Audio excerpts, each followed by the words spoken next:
Okay, so we're back on. Oh, We're good. talking about Star Trek. I want to go back to the beginning about Yes.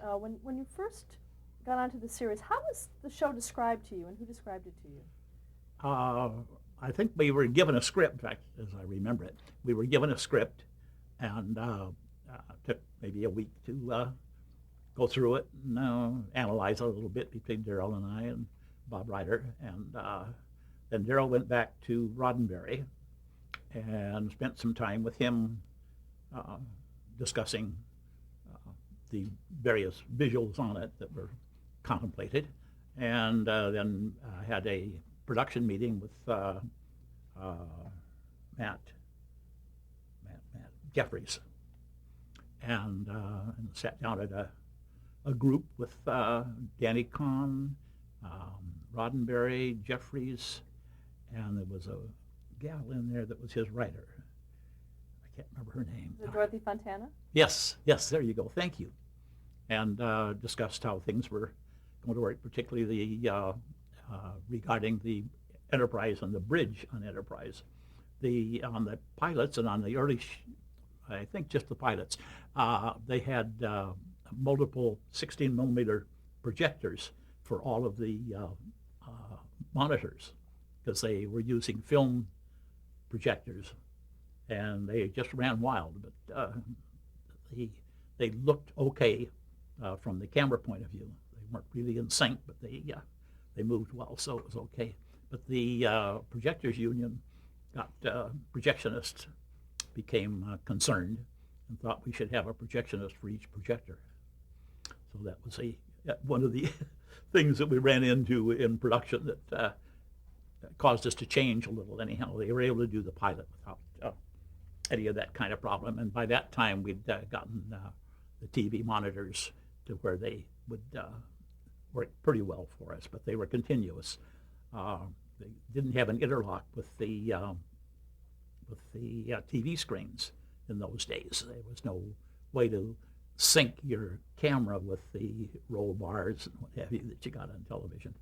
So we ended up with a lot of 16 millimeter projectors, and then a 35 projector for the big front screen they had in the on the Enterprise bridge. So were things actually projected onto that screen and filmed? It was film projected on there in most cases. Some instances where they didn't have the material and we were still working on it, space stuff, we matted that in. But generally speaking, that was a rear projection system for on the bridge. Why I got into that, I can't remember. You were asking some of the I asked early you about stuff. the early when you first looked at that script, that first When we script, first began with it. yeah. And Matt Jeffries was quite a design engineer, and he was also a pilot, and he understood aircraft very well. And he's the one that came up with the design for the Enterprise, what was to be included, how the dynamics of it,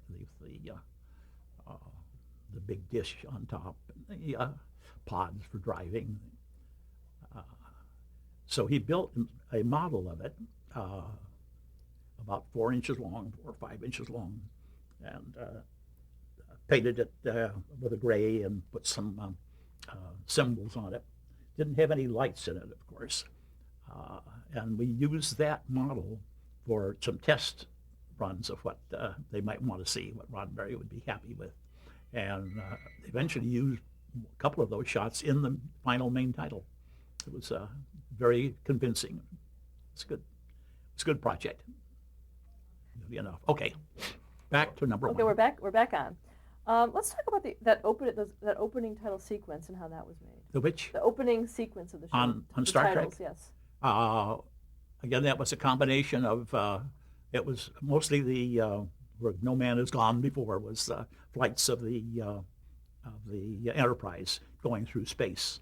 And part of those, where they go into the where they go into the far distance, those were done with that little 4 or 5 inch model that Matt Jeffries had made. And then all the smooth shots or the closer shots were done with the the 11-foot Enterprise. How closely did you work with the composer Alexander Courage for the music? We didn't have much association on that. It was not a factor in the trick work on it that I remember anyhow. No timing or no beats to anything that were critical for Courage. At least I don't remember of anything. Okay. How many models of the Enterprise existed? There was just the one large one, about 11 foot long, and then a outfit in Arizona, model outfit, came up with a fiberglass copy that was about 18 inches long. And that was sold as a kit for aficionados of Star Trek back in the very early days of Star Trek. But we never used it for any of the shots, because during over the 2 or 3 years that we got into production, we had all of the shots that we wanted to use for stock material for the flybys. And how did you convey speed for the Enterprise? The which? How did you convey the speed of the Enterprise? That was cut and dry. The speed of the star background is what gave it the impact. The moving stars coming, and the fact that the model of the Enterprise moved through the stars. It was a real neat trick in trying to keep the Enterprise model oriented so that it fit the same perspective as the straight stars. If you put it at a little bit of an angle, you were sliding along the star field, and it was a little annoying. Didn't quite work, but we had a lot of shots, unfortunately, that way that we had to eliminate. Were there any changes made to that model? There was one, I guess 2 or 3 fairly dramatic changes. One was the interior lighting in the dome of the Enterprise, which would be from the bridge. Originally, there was no lights on the inside. It was built to handle them, but we photographed the first few shots of it without, and then we had to re-rig it to put lights on the inside, and there was great danger of warping the fiberglass with the heat from the lamps. So we had to keep that whole the back side of it that was open for the electronics, for the electrical cords and for the support open, and keep a fan on it, keep it aired out. So that was just for the lights around on the interior, and then also on the ends of the pods. That was an added feature that we lit up later too, that had no lights on it originally. Why were they added, do you know? Enhance. It's missing something. Roddenberry would look at it every day, and we'd shoot every night, and he'd look at it the next day, and we'd shoot the next night, changing whatever he had in mind. We shot for, like I say, 2 years, 1 year on each pilot. We must have shot the Enterprise maybe 100 times to get what was satisfied out of probably a dozen shots. Talk a little bit about Gene Roddenberry. What was he like? Oh, he was he was a wonderful guy, very kind, very sweet guy, but had wonderful ideas. But they were changed every time we'd run dailies with him.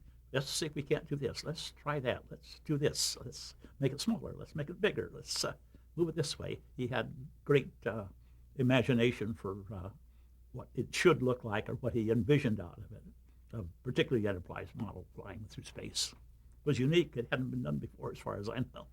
Did you ever disagree with him? No, you don't disagree with Gene. He was he did what he suggested. Yes, you could talk about it, but it was really getting it down to how can we do that. But my brother's the one that worked with him all the time. He spent every day with Gene through the whole process. He was good. What do you think Gene Roddenberry's vision was for the show? Oh, how would you say that? It was entertainment that he was after, and it was something different that nobody had seen before. And it was just that was his dream, and he knew how to execute it, and Paramount backed him all the way. Desilu, really. Yeah. What were some of the effects that you did on that show? Well, the obvious ones are the transporter. Can you break down how that worked? Ooh, that was a tricky one. We to develop the beam of light with nobody on there and just out in space. We shot a dozen things, but finally ended up with aluminum flitters in a beam of focused light, a columnated light beam from a spotlight that had would culminate the light, and we could just see the one beam through it, and the flitters sparkled as you saw. And we finally ended up with that, used that for all of the, it was a full screen shot of it, and we blocked it in, so we just used the portion of it in each case for the different transporter shots. And for one of the shots that was moving a whole, gosh, I think a spaceship that had crashed or something of that nature, that took a big beamed an object for a change, which was seldom done, but I think we did about three or four objects that were fair sized that we beamed up from the planets or whatever. It was done essentially the same way with the flitters. How much blue screen technology did you use? Which the, Blue screen technology. just on the most, in fact, almost exclusively was on the flights of the Enterprise.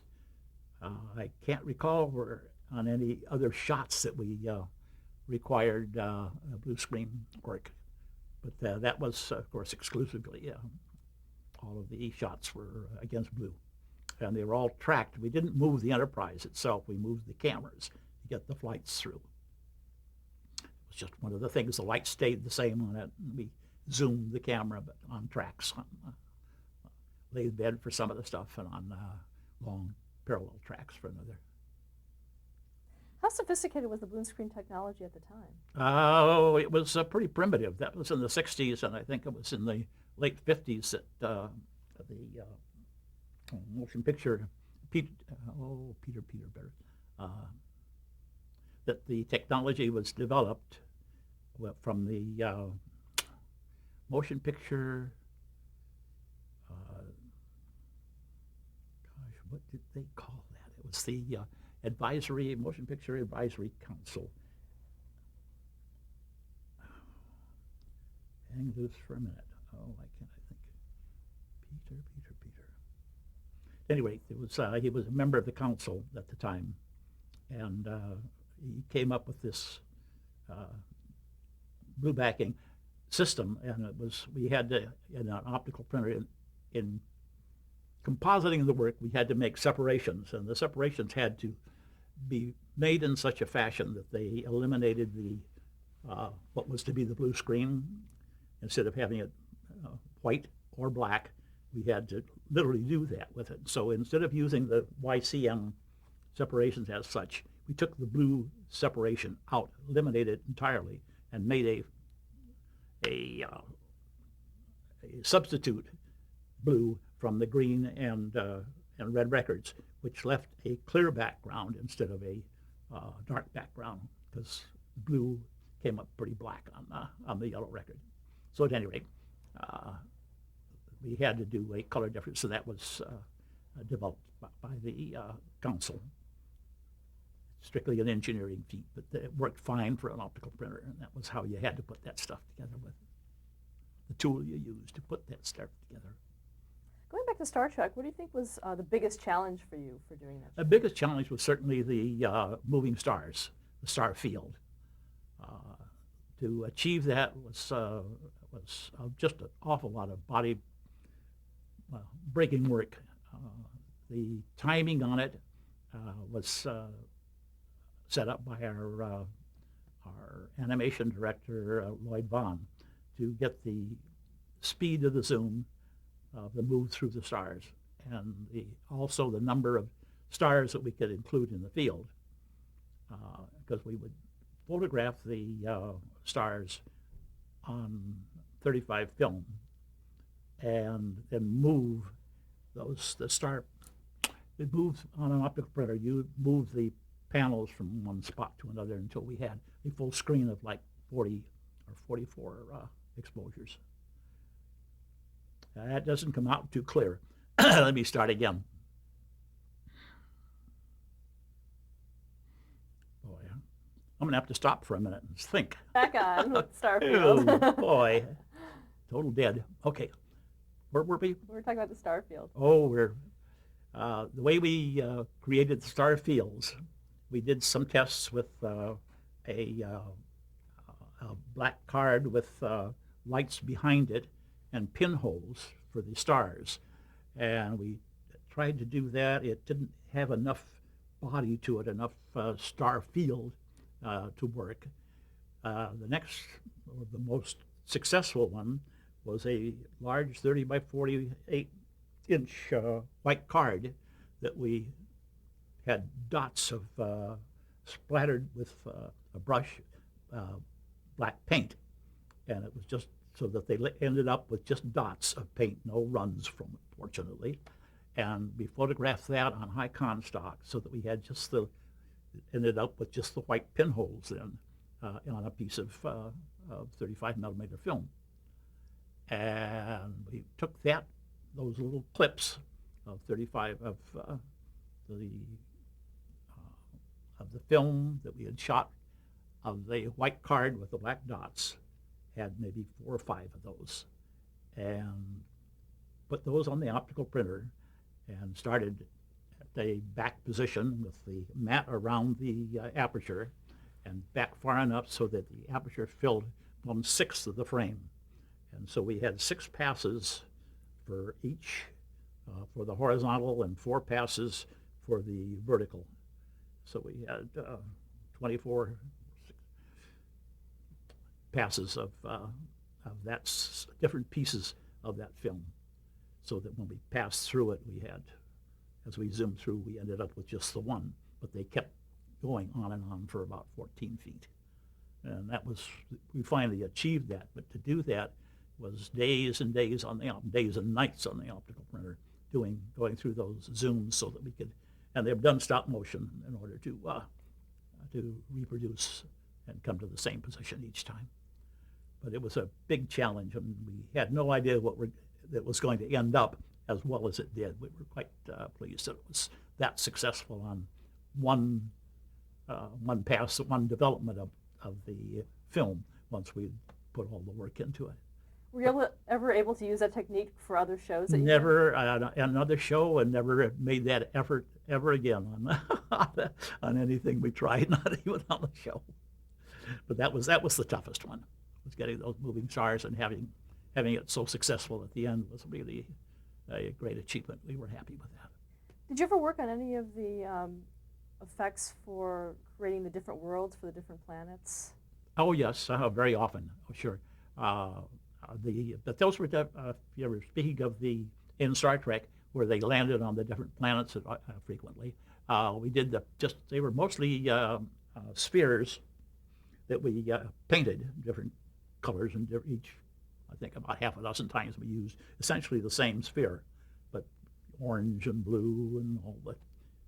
And that was, how did we do that? That was, we photographed the sphere and matted that gently into the front screen of which was supposed to be on the bridge of the Enterprise that had the big large screen on it, and did move-ins on, which we shot on a lathe bed, and had the globe lit, key lit with one light.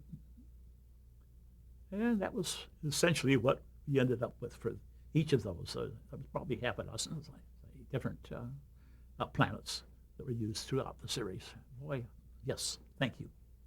Okay. Were there any other effects that you remember that all the phasers and the laser beams, and I remember of one particular one on one of the early series, early episodes, where we blasted through a mountain and with the phasers, and did a lot of animation of not only sparks but sort of lightning effects, and as we blew the mountain apart and they finally got into the interior of it.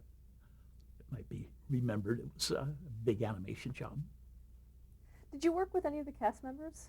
directly? Not very closely. Leonard Nimoy was probably the closest we worked with. And that was just because the, I'm trying to remember which one it was, but it was something that he was working on the bridge that we had to work with him on. I wish I could recall. But he was about the only one that I personally worked closely with. Did you work with Gene Kuhn at all? With Gene Gene Kuhn. Kuhn. He was a producer. Why am I not remembering him? Gene Kuhn. Where was he involved? He was a producer. He was more on the writing end. Oh, no, I did not. That's why. Roddenberry I was with. But I don't remember back. Boy, that's a toughie. No, I did not work with Kuhn at all. I do remember now. I photographed his credits every week, but no, never. I don't know that I ever met him. Gerald Finnerman? Oh, Jerry all the time. Yes, and I still see Gerald quite often. Worked with him on the difference in the lighting on the show. He came up with all the colors. It was Jerry that used the colored lights. The first couple of shows were, I forget who was the cinematographer on the pilots. But at any rate, Jerry came through with, I think about the third pilot anyhow, the one that sold, and used a lot of colored lights on the bridge and everywhere. He put in a lot of really interesting color, and that was probably what sold him mostly or sold his technique to Roddenberry and a whole bunch on that. He was very good. He did an excellent job on the show. And Joe Jennings, did you work with him? Who? Joseph Jennings. Joe Jennings. Yeah, he was more in the art direction. Yes, he was more in the art direction, but the one I worked with was Matt Jeffries. So he was sort of our key guy. Do you think the special effects that you created for Star Trek hold up today? Oh, that's a neat question, because they can do them, or they can be done so much better today than we did. Recognizing that in that period, that was state of the art, essentially. On television, they're acceptable. Yeah, I think so. I wouldn't want to see it on a big screen, but yes, on television they'll sell. Did you find a lot of things copycatted from your work? If I do, I don't really. Oh, yes, I do. Every once in a while I see something in a show and I say, yeah, that's out of Star Trek, or because all of the new writers and everybody's seen them, and they can't help but put them into their project somewhere along the line. And yes, I do recognize them. Yeah, and I'm always laughing and saying, yeah, you did that. Well, at the time, what were the main competitors of yours? Oh, we had, let's see, Joe Westheimer helped us on the shows, because it really became more than we could do when they got into the second year of the series. And Joe Westheimer helped us on it. Linwood Dunn did some of the shows, and Cinema Research did several shows. But Joe Westheimer was the most effective. Did you find there was a lot of competition in the field? Or It was, but it wasn't wasn't an angry kind of a thing, or a bitter competitive thing. It was a helpful thing. They were able to. We knew we couldn't do it. That is, we couldn't get them out fast enough, and even day and night enlarging. We had a big crew at that time. I think we got up to 40 people on staff, and had a dozen optical printers going. But it was just more than we could achieve every week. And Eddie Milkus, with his good judgment, he was in charge of post-production at that time, got hold of Westheimer and Linwood Dunn. And between the three of us, four really, were able to complete the 3 years of production once it got going. During your long career, you've worked on many feature films. I want to just go through a couple of them. Thank you. And let's start with Jack the Giant Killer. Yeah, that was probably the biggest achievement, I thought. It had the most scenes in it. There was probably over 400. There was 400 visual effects scenes in it, miniatures and composite photography. We ended up with more dupe footage in the show than there was original photography. It was that big a project as far as we were concerned. So it had a lot of miniature work, a lot of composite work, the animation, the stop motion work with the cormoran, the one-headed giant with the two-headed giants, and the flying Pendragon, and the multi-legged octopus that had the big fight. It had, and a lot of blue backing work. All of the work with the what were they? Oh, come on, help me here. The witches, the outlined witches, was a big achievement that Gary Crandall, who was on our staff at the time, back he ran the optical department, came up with a manner of putting the blue glow around the witches, which were dancers in costumes that were shot against black. And we were able to map those. Where am I seeing something? Excuse me. They were shot against black and then composited over the backgrounds that we had shot on the ship out at Catalina. So that was one of the elements of it. And then the Pendragon's castle, which was done once as a miniature, shot at Catalina again. We mounted it on a big platform, and it was about 8 foot high and about 6 foot in diameter, and blew that up. And then we did close-ups on it, which we built on stage, and did all the explosions there. And then Lloyd Vaughn is the one that did all of the glows and the lightning effects, all the exotic animation around the figures. And then there was also the Imp in the Bottle, which was a rear projection.